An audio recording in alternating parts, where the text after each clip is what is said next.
İyi günler arkadaşlar. Bu günde 4. bölüme geldik. 4. bölümümüz asid baz titrasyonu ve hidrojen sayısı istinadı. 3. bölüm asid ve bazlar üzerineydi. Bu asid baz titrasyonu ve hidrojen sayısı. Yani asit ve baz titrasyon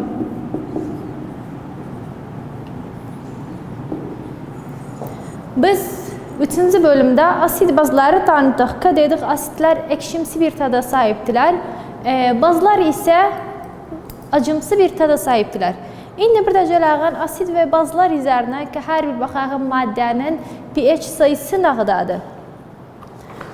Ondan evveldir gələm şey üzerine ki bir tanımız var, suyun öz iyonlaşması. Suyun öz iyonlaşması.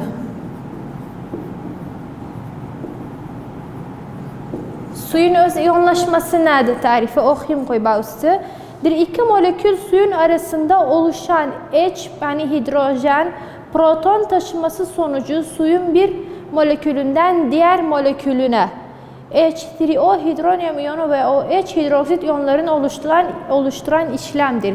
Yani H2O'muz var, yoksa da H3O veya OH. Diri BH yani birden BH oluşturmaktır ve OH'ten H3O'ya belə. Yani bunları oluşturmaktır, bunlara deyilir suyun öz iyonlaşması. Ve bunların da her birisine özne özel sayımız var veya her birisinin özne özel kuralımız var. Gələm korolaka üzerine suyun öz iyonlaşma sabitimiz de var. Yani her birisinin öz sabitidir. Yani biz burada diyoruz hani hem asitten ve bazdan dedik asit H'ten özümüz tanırdık. Yani H3O'dan diyebiliriz ve baz da OH'ten idi. Asit H3O baz OH. İncelikmenetçe bir kuralımız var. Kuralakamız nedir? KW yani K sudu water. W water'dan gelipti. KW eşittir H3O derişim içinde, OH derişim içinde.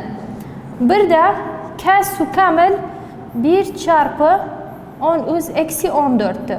Yani eğer bunlara göstersen eğer bir de 1 çarpı 10 üz eksi 7 de H3O ve bir de 1 çarpı 10 üz eksi 7'dir. Eksi 7 ile eksi 7'nin toplamından olar eksi 14, 1 çarpı 10 üz eksi 14 üst sayımız yani bir de bu suyun öz iyonlaşma sabitidir. Bir de bir notumuz var okuyayım bağıstı. Birinci K su yani KW 1 çarpı 10 üz eksi 14 sabittir, sınavda verilmez. 2. K su sayısı 25 derecede yani bunlar bu verdiğimiz sayı 25 derecededir. Yani daha fazla olsa da birinin K su öz iyonlaşma sabitinde daha fazla eder. Ama sıcaklık değişimi ile değişir. Suyun iyonlaşması için suyun iyonlaşması ısı artmasıyla fazla olur. O yüzden de K su sıcaklığın artması ile değeri fazla olur. Gəlağın baxağın.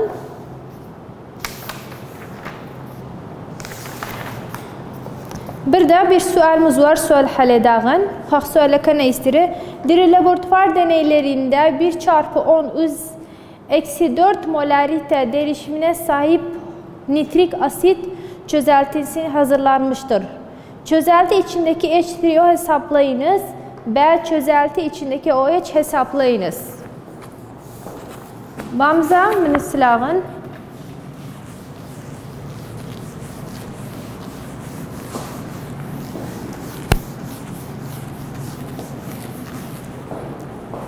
Örnek hal edağım koy. Örnek problemi 4.1'dir.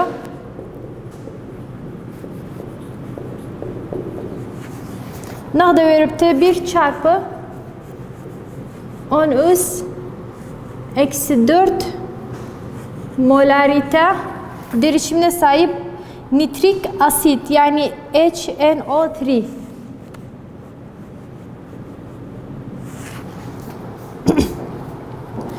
Çözeltiniz hazırlanmıştır. A. Çözelti içindeki H3O hesaplayınız. B. Çözelti içindeki OH hesaplayınız. Yani H3O'dan OH bilemsine hesaplayınız. Neyden ne ister yani bu sualda? H3O derişimi ne kadardır ve OH derişimi ne kadardır? HNO3 suda şeritsak HNO3 yani nitrik asit artı su bu çıkar bu ne verir? H3O artı NO3. Bunlar hepsi 1 mol. 1 mol ve bir de 1 mol nitrik asitimiz var. Jalagan kurallarımız yazar. K su eşittir H3O OH derişimi. Birinci kere biz madem K sumuz var sabittir 1 çarpı 10 üz eksi 14'tü. Biz H3O istiyoruz. Bakalım H3O ne kadardır? H3O eşittir K su yukarıda olur, özden olan düşer aşağıya. H3O derişimini madem yani HNO3 yani bamıza asit verip de onsa H3O yerine koyarım. Onsa birinci kerede H3O'nu tapırıq.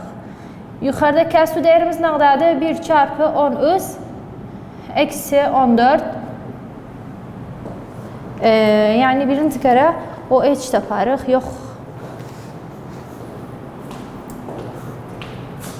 Çıkabilamıza asit veripdi. Yani birin o yanda OH taparıq, bir yanda H3O yazarıq. OH, H3O.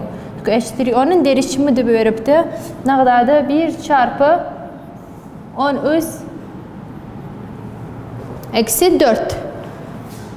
Bir de eder 1 çarpı 10 üs. Baxaq ne kadar çıxıbdı. Sonuncu çıxıbdı. 1 çarpı 10 üs eksi 10. Molarite şimdi bu H3O. H3O ne kadar çıktı dedik? 1 çarpı 10 eksi 10. Bu A'ydı. Bunu tapdık yani. OH tapdık. H3O baxaq. H3O ne eder? Öz veripdi. Yani hem H3O tapıldı hem de OH tapıldı. H3O eder 1 çarpı 10 eksi 4'tü. OH da 1 çarpı 10 eksi 10 çıktı.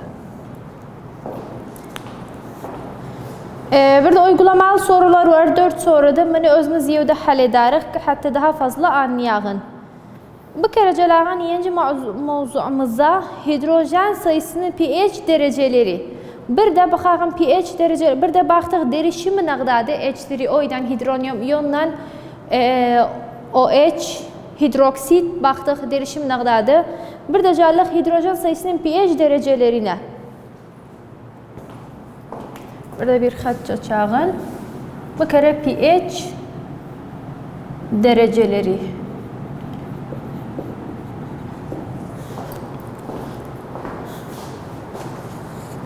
pH derecelerimizde kurallarımız var. Bir onlardan biri pH eşittir eksi log H3O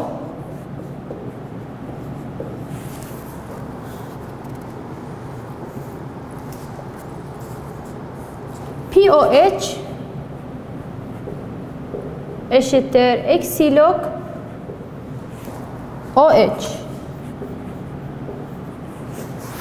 Çok hoş hesabi suallerde hamısı aslında biz burada ne kalır bize ki yerine koyalım.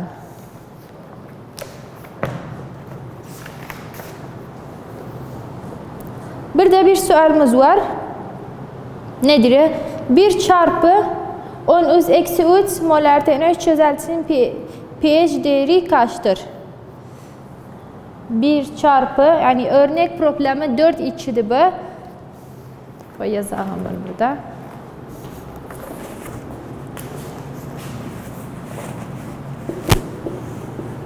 Örnek 4 içidi, o 4 biriydi, bu da örnek 4 içidi. 1 çarpı 10 üz eksi 3 molarite NaOH. pH değerin kaçtır? Burada birinci karacallık, madem NaOH veripti, yani edarıq burada NaOH Na artı OH. Yani burada bilemizde ne veripti? Baz veripti. O zaman deyarıq OH eşittir O.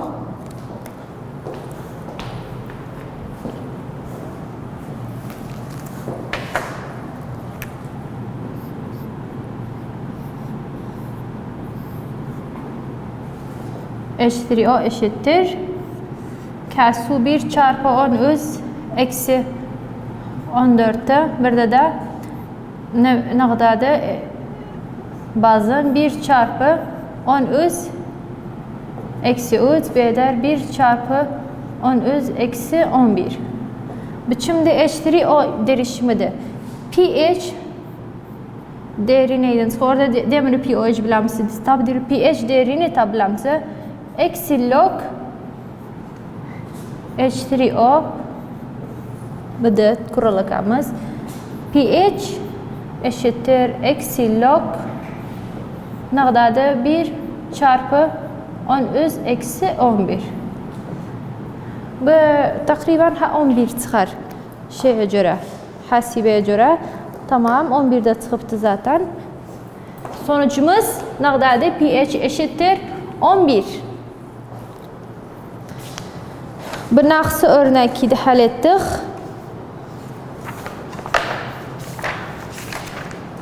Sayfa 101'de örnek 4 içi problemiydi.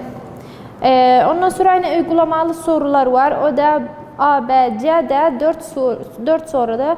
Hamısı da asandı. Madem o uçtu, yani HCl'de hemen asandı pH yerine koyarsan yani hemen uç çıkar. O da aynen asit veripti. Ondan sonra bazda içi baz verip yani içi asitten. Biz bazakaları birinci kere su kuralıyla hal ederek aynen pH kuralına. Bir diğer örneğimiz de var. Güçlü asit, güçlü baz denkliği. Bakın burada güçlü asit, güçlü baz denkliği nedir? Hesap makinesi kullanarak H3O'dan pH bulunuz. Hesap makinesi kullanarak H3O'dan pH bulunuz. Onun üstüne eşit olmayan birçok sorular bulunmaktadır. Bu tip soruları çözmek için hesap makinesi gereklidir. Yani bunları özümüz yevden inerek hesap makinesiyle çıkardarıq. Çoğunu log alanından bulunmaktadır. Hesap makinenizin kullanım kılavuzunu inceleyiniz. pH takdir edip hesaplarınızı kontrol ediniz. Misal olarak 3.4 çarpı 10 üz 5 molarite derişimi sahip H3O değeri 10 üz eksi 14 ile 10 üz eksi 5 arasında olduğu için pH değeri 4 ile 5 arasında olmalıdır. Örnek alıştırmada 3.4 çarpı 10 üz eksi 5 molarite derişimi sahip H3O hesaplamasını göstermektedir. Yani biz hesap makinesiyle çıkardarıq. Örnek problemi 4.3. Bunu silahın.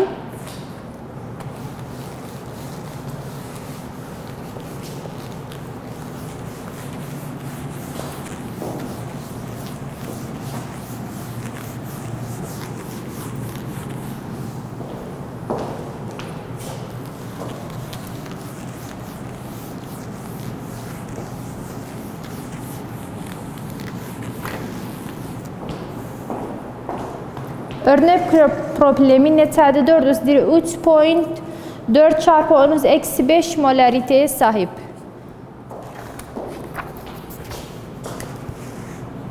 Dört üçte 3.4 çarpı 10 üz eksi 5 molariteye sahip H3O çözeltisinin pH değerini bulunuz. Ve yani H3O adı verip tıbamıza dire pH değerini bulunuz.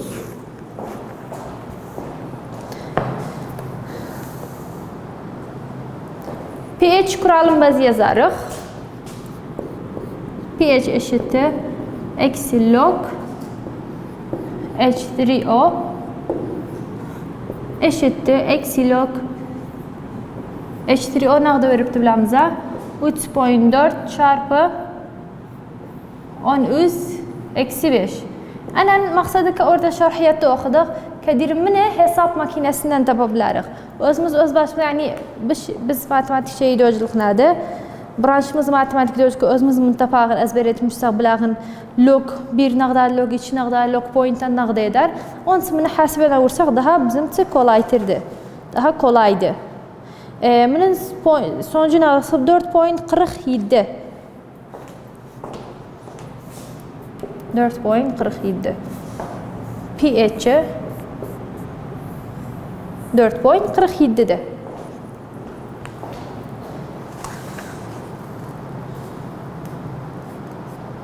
Tamam. pH kullanarak H3O ve OH hesaplamaları. Bu kere biləmizə biz indiyə qədər H3O derişimini veya OH derişimini verirdi. Biz ne inirdik? pH değerini bulurduk. Biz indi pH değerini verir bize. Biz ninarıq H3O'dan OH değerini, OH derişimini bularıq. Yani biləmizə bu kere biz rakam verir. Yani biləmizə biz bu kere pH'i verir. Biz özümüz burada yerine koyarıq veya biz özümüz deyarıq. Yani indiyə qədər diri H3O derişimi nəqdadır. Yani H3O derişimini verirdi biləmizə. Biz pH'i tapırdıq ki bu kuralımızdan. Bu kere bir qeyr kural istimal edərik ki H3O'dan OH tapağın pH derecəsindən, pH sayısından. Celahın örnekteki bakaq nezaydı. Dire 4 pH'e sahip olan çözeltinin hidronyum iyonun derişimini hesaplayınız. Yani bize pH 4 veripti. H3O eşittir 1 çarpı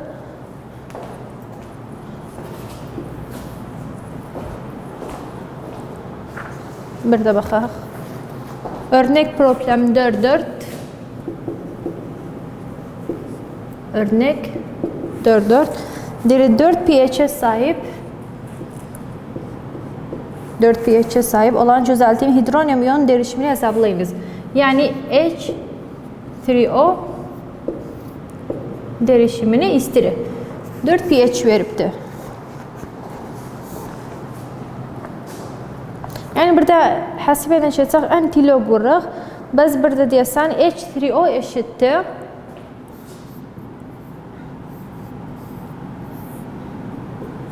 1 çarpı 10 üz eksi pH. Bax, eksidir. Böyle eksi pH yazarıq. Eksi pH. H3O yani hidronyum iyonu eşittir 1 çarpı 10 üz eksi pH'imiz nəqdə veribdi bağımıza? 4.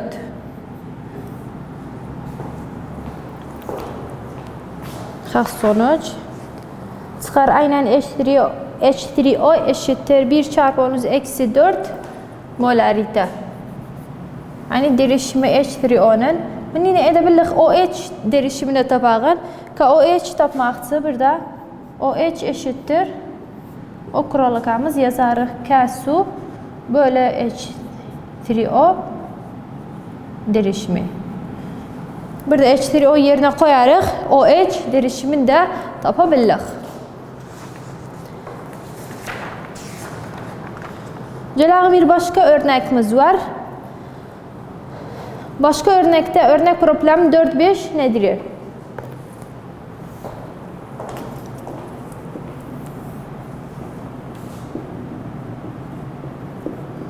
Örnek 4-5. pH çözeltisinin pH değeri 7.52'dir. Bize burada pH 7.52 verib. Bax nədir? Hidronyum iyonun derişimi nedir? Yani A, H3O istiri B. Hidroksit iyonun derişimi nedir? Çözelti asit mi veya baz mı? A, H3O kaç? B,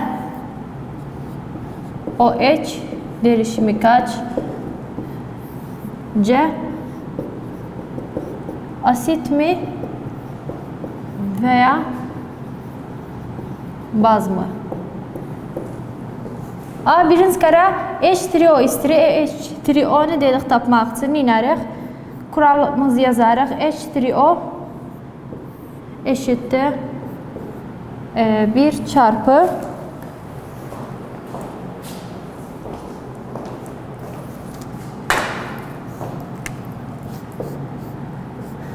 on üz eksi pH eşittir 1 çarpı 10 üz eksi 7.52. Baxaq, bu nəqdə çıxıb sonucu. Eksi pH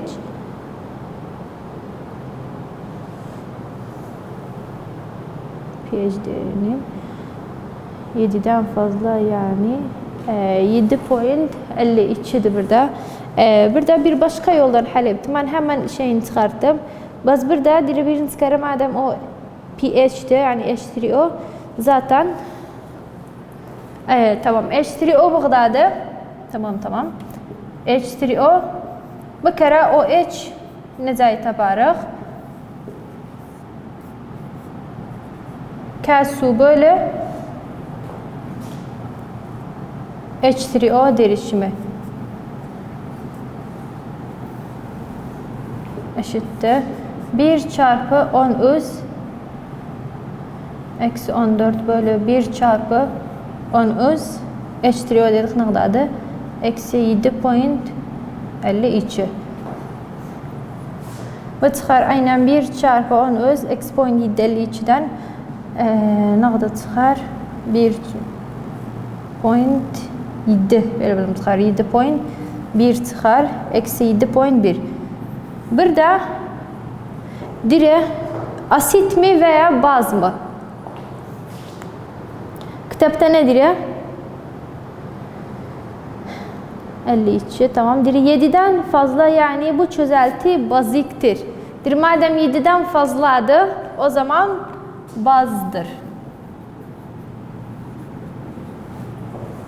Çünkü öz dire çözelti asit mi veya bazdır? Burada dire madem çözelti 7'den daha fazla olduğu için çözelti bazdır.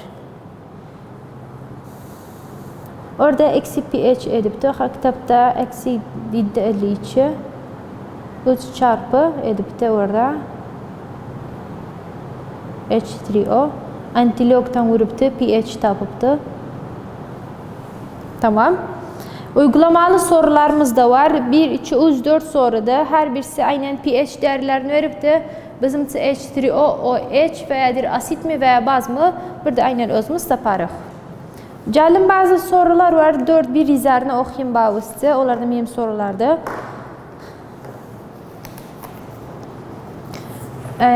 Bas من silahın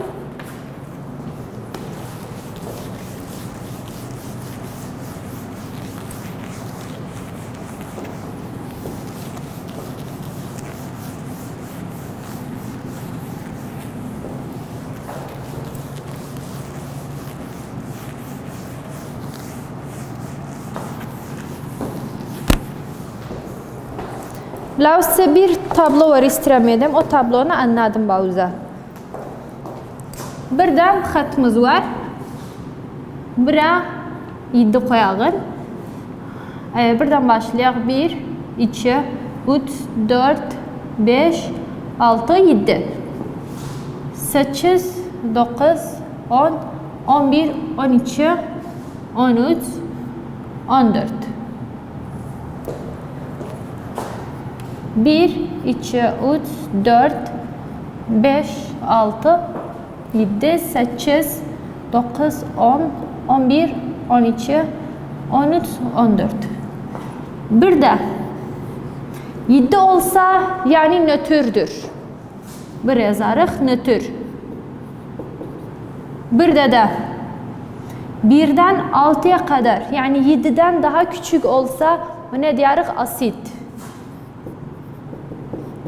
Veya 8'den o yana yani bazdır.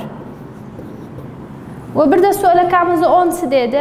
Dedi bilamıza sela çözelti asit mi veya baz mı? Anan hem çözeltide eğer 7'den daha az çıksa ne diyarıq? Çözelti asittir veya eğer 7'den de daha fazla yani 7'den 14'e kadar çıksa yani 7'den daha büyük olduğunda diyarıq çözelti bazdır. Bir de 7 da 4 bir kısmının sonuydu. İnşallah gelecek deriz. 4-2 mevzuuna başlarıq.